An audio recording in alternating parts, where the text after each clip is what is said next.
My name is Cynthia Callahan. I am an associate professor of English and the coordinator of the English program, and this is my story.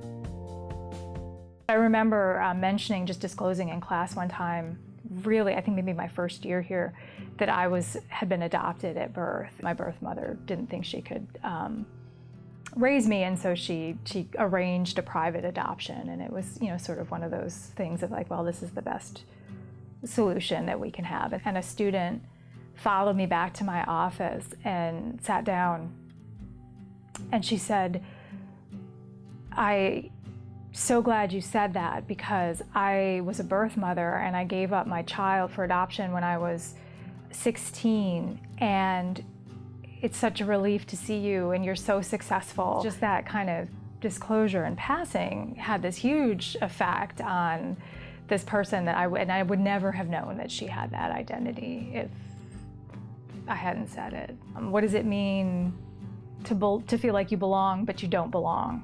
And to kind of always have a foot inside and outside at the same time.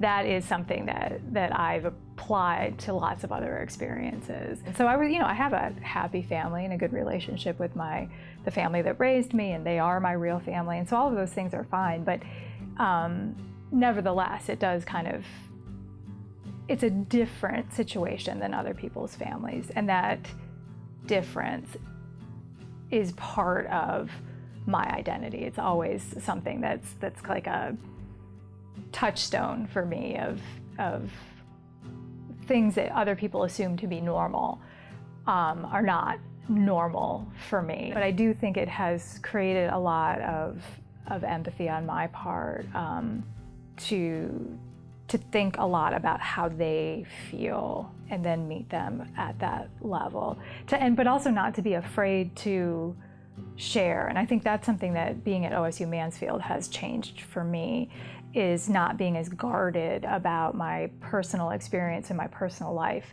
than I have been in the past. So I think for me too, when it comes to teaching, asking people to read literature about experiences that are different from what they are accustomed to is a really important way of highlighting where we overlap and where we intersect with one another.